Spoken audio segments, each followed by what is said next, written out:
আসসালামু আলাইকুম বন্ধুরা, সবাই কেমন আছো? আজকে তোমাদের মাঝে নতুন আরেকটি রেসিপি নিয়ে হাজির হয়েছি। সম্পূর্ণ রেসিপিটি দেখতে হলে না টেনে ভিডিওটি দেখতে থাকো। আমার চ্যানেলে যদি নতুন হয়ে থাকো তাহলে অবশ্যই চ্যানেলটি সাবস্ক্রাইব করে দিও। তো চলো মূল রেসিপিতে যাওয়া যাক। এখানে কতগুলা ঢেঁকি শাক নিয়েছি। ঢেঁকি শাকগুলোকে ভালো করে কেটে নেব। তারপর সেটাকে ছোট ছোট টুকরা করে কেটে নেব এবং ভালো করে পরিষ্কার করে পানি ঝরিয়ে নেব। তারপর চুলায় একটা কড়াই বসিয়ে দিয়ে তাতে টুকরা করে রাখা ঢেঁকি শাক দিয়ে দেব। সাথে স্বাদ মতো লবণ দিয়ে ঢেঁকি শাকটাকে ভালো করে ভাপিয়ে নেব। এমন নতুন নতুন রেসিপি পেতে অবশ্যই চ্যানেলটি সাবস্ক্রাইব করে সাথেই থাকুন।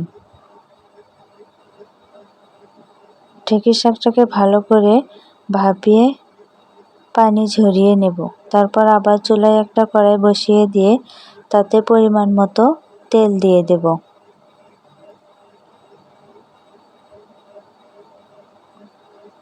আমার এই রেসিপিটি যদি ফেসবুক পেজ থেকে দেখে থাকেন তাহলে অবশ্যই পেজটি ফলো করে দিবেন। তারপর তেলে একটা রসুন কুচি দিয়ে দেব। রসুন কুচিটাকে একটু ভেজে নেব এবং তার সাথে একটা পেঁয়াজ কুচি এবং কাঁচামরিচ কুচিও দিয়ে দেব। তারপর সবগুলো উপকরণকে ভালো করে ভেজে নেব।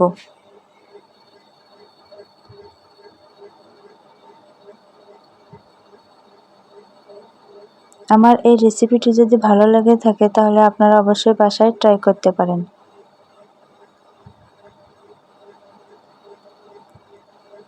পেঁয়াজ, কাঁচামরিচ এবং রসুন ভালো করে ভেজে নেওয়ার পর তাতে সামান্য কালো জিরা দিয়ে দেব।